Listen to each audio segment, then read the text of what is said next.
बड़े से बड़ा योगदान देने के लिए उत्सुक होता है। बाबा साहब अम्बेडकर का युवा वर्ग को जो संदेश है वो मैं आपके बीच में रखना चाहता हूं। बाबा साहब अम्बेडकर ने क्या कहा,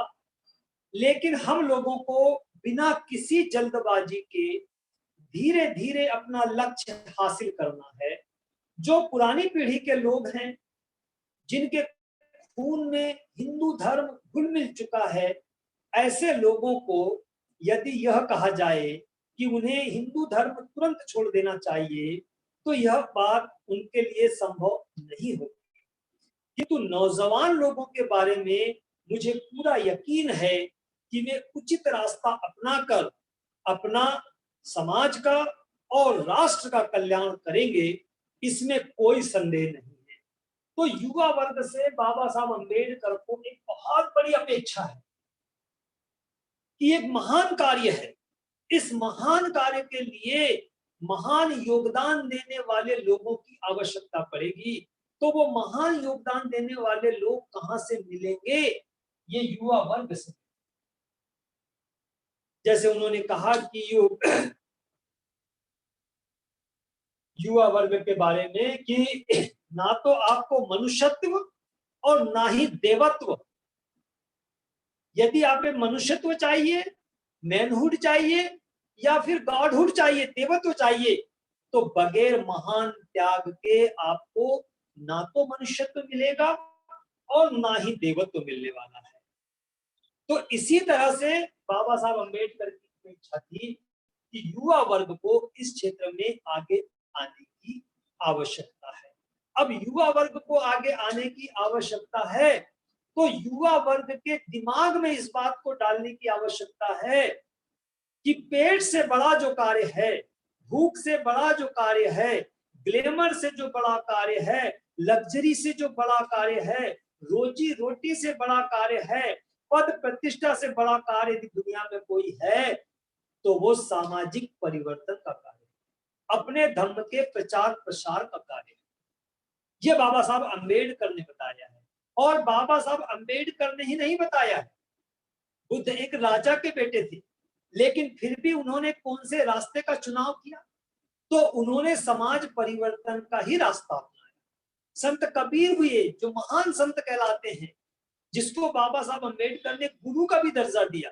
उन्होंने कौन सा रास्ता अपनाया? तो उन्होंने कोई सुख सुविधाओं का रास्ता नहीं अपनाया, रोजी रोटी पद प्रतिष्ठा का रास्ता नहीं अपनाया, उन्होंने समाज परिवर्तन का रास्ता। संत रविदास जी को देखो, जिसे संत शिरोमणि माना गया, उन्होंने कौन सा रास्ता अपनाया? तो उन्होंने भी कोई सुख सुविधा का रास्ता नहीं अपनाया, उन्होंने भी कोई रोजी रोटी का रास्ता नहीं अपनाया, बल्कि समाज परिवर्तन का रास्ता अपनाया। और भी जितने संत हुए, महापुरुष हुए, महामानव हुए,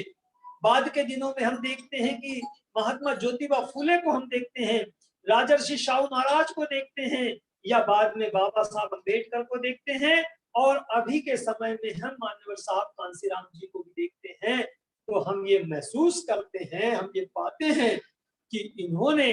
पद प्रतिष्ठा से ज्यादा, सुख सुविधाओं से ज्यादा, ग्लैमर से ज्यादा, लग्जरी से ज्यादा, ऐसो आराम से ज्यादा समाज परिवर्तन के कार्य को महत्व दिया। और जो आज कुछ हमें हासिल हुआ है, जो भी सुख सुविधाएं हमें हासिल हुई हैं, जो भी पद प्रतिष्ठा हमें हासिल हुई है, जो भी हम साधन संपन्न हुए हैं, जो भी हम ऐशो आराम की जिंदगी बसर कर रहे हैं, उसमें यदि महापुरुषों का ऐसा योगदान नहीं होता, तो ये शायद हमको नसीब नहीं होता। इसीलिए इस बात को गंभीरता से सोचकर युवाओं के दिमाग में, युवाओं के मन मस्तिष्क में ये बात डालने की आवश्यकता है कि ऐसो आराम से ज्यादा, पद प्रतिष्ठा से ज्यादा, रोजी रोटी से ज्यादा जो जरूरी चीजें हैं, वो जरूरी चीजें सामाजिक परिवर्तन के लिए लड़ना, आर्थिक परिवर्तन के लिए लड़ना, राजनीतिक परिवर्तन के लिए लड़ना, अपना योगदान देना, निष्ठा से योगदान देना, ईमानदारी से योगदान देना, नैतिकता से योगदान देना, ये महत्वपूर्ण है। ये बात युवाओं को समझाने की आवश्यकता है, क्योंकि यदि हम ऐसा नहीं करेंगे, तो जैसे कहावत है देश के मामले में एक कहावत है कि जो राष्ट्र अपनी आजादी से ज्यादा अपनी सुख सुविधाओं को तवज्जो देता है, एक दिन वो देश अपनी आजादी खो देता है, और आजादी खोने की वजह से बाद में वो अपनी सुख सुविधाएं भी खो देता है। तो यही बात हमारे समाज पर भी लागू होती है कि जो समाज अपनी सुख सुविधाओं को ज्यादा तवज्जो देता है, ज्यादा तरजीह देता है, आजादी से ज्यादा अपने ऐशो आराम को तवज्जो देता है, तो ऐसा समाज एक दिन अपनी आजादी खोकर गुलामी की अवस्था में पहुंच जाता है, और फिर बाद में उसकी सुख सुविधाएं, उनके ऐशो आराम भी चले जाते हैं। इसीलिए जो हमारे बीच के युवा हैं, उन्हें हमने जो बचपन से ट्रेनिंग दिया है, बचपन से क्या ट्रेनिंग दिया है, तो बचपन से हमने उन्हें ऐशो आराम की ट्रेनिंग दिया है, लग्जरी और ग्लैमर की ट्रेनिंग दिया है। उनके दिमाग में जो जहर भरा है हमने, वो जहर क्या भरा है, तो ऐशो आराम का जहर भरा है। और किसी का बच्चा बड़े पद पर चला भी जाता है, कुछ चंद पैसा कमा भी लेता है, कोई बड़ी पोस्ट हासिल कर भी लेता है, तो हम उसे बड़ी उपलब्धि मानते हैं। लेकिन जो युवा धर्म के प्रचार प्रसार में अपना योगदान देता है, सामाजिक परिवर्तन की लड़ाई में अपना योगदान देता है, राजनीतिक परिवर्तन की लड़ाई में योगदान देता है, तो समाज उसे हिकारत की नजर से देखता है, समाज उसकी तारीफ नहीं करता है, समाज उसका सम्मान नहीं करता है। और इस वजह से समाज के युवाओं में इस तरह का भ्रम पैदा हो गया है कि समाज का काम करना, राजनीति का काम करना, धर्म का काम करना, ये दोयम दर्जे का है। और इसीलिए वो जो प्राथमिकता देता है, वो प्राथमिकता अपने पद प्रतिष्ठा को देता है, ऐसो आराम को देता है। इसीलिए बाबा साहब अम्बेडकर के आधार पर हमें इस विचार को अब बदलना होगा, और देश के युवाओं को, समाज के युवाओं को इस बात से प्रेरित करना होगा कि उच्च शिक्षा हासिल करने के बाद में उसे धर्म का भी चुनाव करना चाहिए,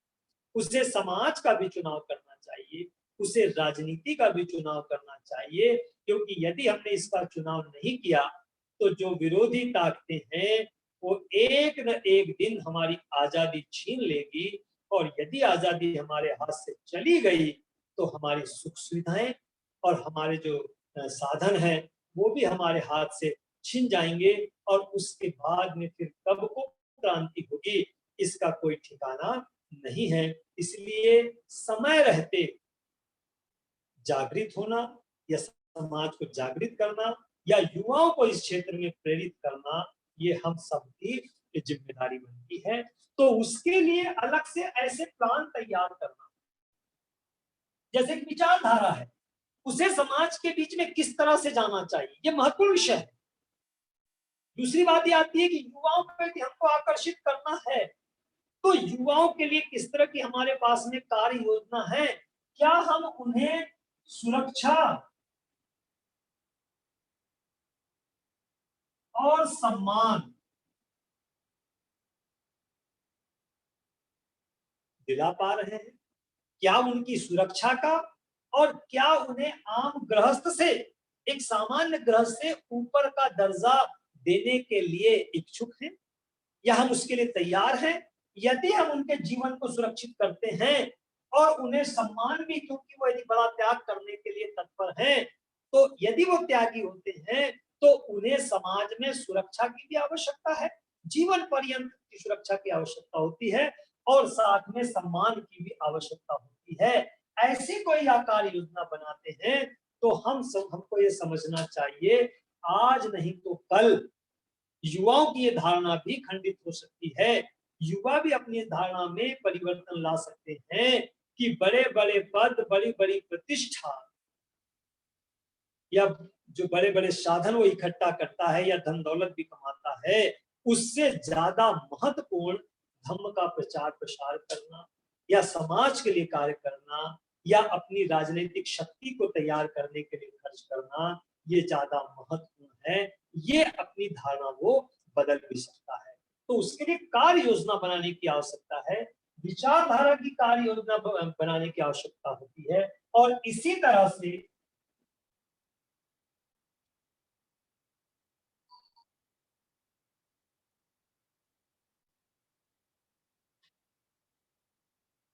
कि भारत के संदर्भ में यदि हम बात करेंगे कि जो सामाजिक परिवर्तन की विचारधारा है, आर्थिक परिवर्तन की विचारधारा है, या हम धम्म की विचारधारा की बात करते हैं, तो उसे किस यानी वो जो विचारधारा है वो किसके लिए ज्यादा उपयुक्त है, किस समाज को इसकी आवश्यकता है, इस पर भी विचार करने की आवश्यकता है। तो बाबा साहब अम्बेडकर को जब हम देखते हैं, तथागत बुद्ध को जब हम देखते हैं, संत कबीर जी को देखते हैं, संत रविदास जी को जब हम देखते हैं, महात्मा ज्योतिबा फुले जी को जब हम देखते हैं, राजर्षि शाहू को जब हम देखते हैं, बाबा साहब अम्बेडकर को देखते हैं, और बाद में हम कांसीराम साहब को भी देखते हैं, तो उन्होंने जो अपनी कार्य योजना बनाई, परिवर्तनवादी कार्य योजना जो बनाई, उसमें उन्होंने पूरे बहुजन समाज को शामिल करने की कोशिश कि बहुजन समाज को जोड़ना। जैसे हम कहते हैं ना बुद्ध के लिए कि बहुजन हिताय बहुजन सुखाय, बहुजन के हित के लिए, बहुजन के सुख के लिए ये विचारधारा है। तो जब बहुजन के सुख के लिए विचारधारा है, बहुजन के हित के लिए विचारधारा है, तो हमारे पास ये कार्य योजना होनी चाहिए कि हमारी इस विचारधारा के साथ पूरा बहुजन समाज जो है ये शामिल होना चाहिए। बाबा साहब अम्बेडकर के दौर में भी हम देखते हैं, पंजाब राव जो देशमुख थे, उनका एक जिक्र आता है, जिसे बाद में जवाहरलाल नेहरू ने कृषि मंत्री बना दिया था, कि बाबा साहब अम्बेडकर उन्हें इस विचारधारा के साथ में जोड़ना चाहते थे। नेहरू को जब ये बात पता चली तो वो नहीं चाहते थे कि पंजाब राव देशमुख का हमारे साथ में गठबंधन हो, और ऐसा यदि हो जाता है तो एक बहुत बड़ा समाज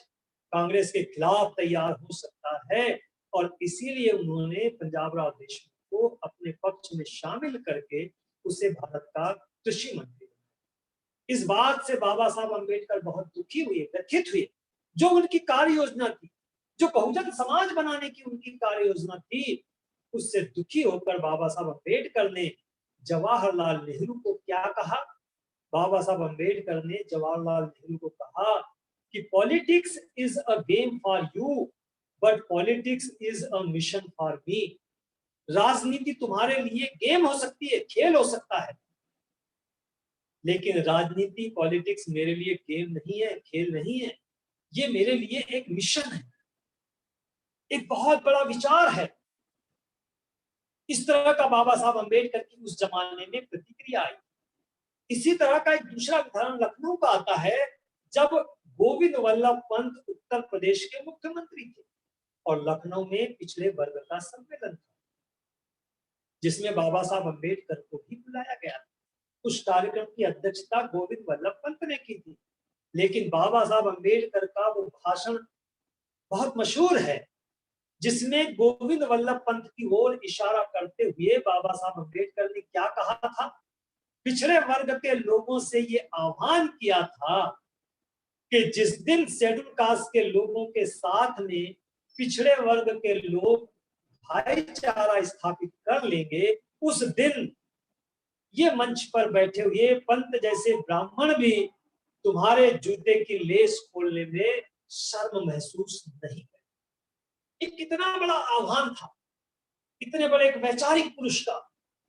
बहुजन समाज बनाने के लिए। तो ये जो परिवर्तनवादी विचारधारा है, केवल एक विशेष वर्ग के लिए नहीं है, ये धारणा हमें खत्म करना पड़ेगा। और बहुजन समाज, चाहे बुद्ध की विचारधारा हो, चाहे कबीर की विचारधारा हो, चाहे संत रविदास जी की विचारधारा हो, चाहे ज्योतिबा फुले की विचारधारा हो, चाहे नारायण गुरु जी की विचारधारा हो, चाहे साहू जी की विचारधारा हो, चाहे बाबा साहब की विचारधारा हो, चाहे मानवर कांसीराम साहब की विचारधारा हो, हमें इस कार्य योजना पर केवल कहने से काम नहीं चलेगा कि हाँ बहुजन समाज को आना चाहिए, हाँ पिछड़े वर्ग को आना चाहिए, हाँ आदिवासी को आना चाहिए, हाँ शेड्यूल कास्ट को आना चाहिए, हाँ धार्मिक अल्पसंख्यक को आना चाहिए। ये कहने से काम नहीं चलेगा, उसके लिए कार्य योजना की आवश्यकता होती है। हमारी कार्य योजना ऐसी होना चाहिए, हमारी कार्य प्रणाली ऐसी होना चाहिए, हमारे तौर तरीके ऐसी होना चाहिए कि जिसके आधार पर बहुजन समाज जिसे हम कहते हैं, जिसमें शेड्यूल कास्ट भी आता है, आदिवासी भी आता है, पिछड़ा वर्ग भी आता है, धार्मिक अल्पसंख्यक भी आता है, तो ये सारे वर्ग के लोग आज जिस जाल में फंसे हुए हैं, जिस चक्रव्यूह में फंसे हुए हैं, जिस बेड़ियों से वो घिरे हुए हैं, जिनकी घेराबंदी करके रखी गई है, तो वो बहुजन समाज घेराबंदी को तोड़कर, उस चक्रव्यूह को तोड़कर, उस षड्यंत्र को तोड़कर, उस जाल को तोड़कर बाहर निकलकर इस विचारधारा में शामिल हो, उसके लिए आह्वान करने से काम नहीं चलता है, उसके लिए कार्य योजना बनाने की आवश्यकता है। जब तक वो कार्य योजना नहीं बनेगी, बहुजन समाज हमारे साथ में शामिल नहीं हो सकता है। केवल किसी समाज को नालायक कह देना कि वो हमारी बात नहीं समझता, वो हमारी बात नहीं समझता, इतना कह देने से ही काम नहीं चलता है। उसके लिए कार्य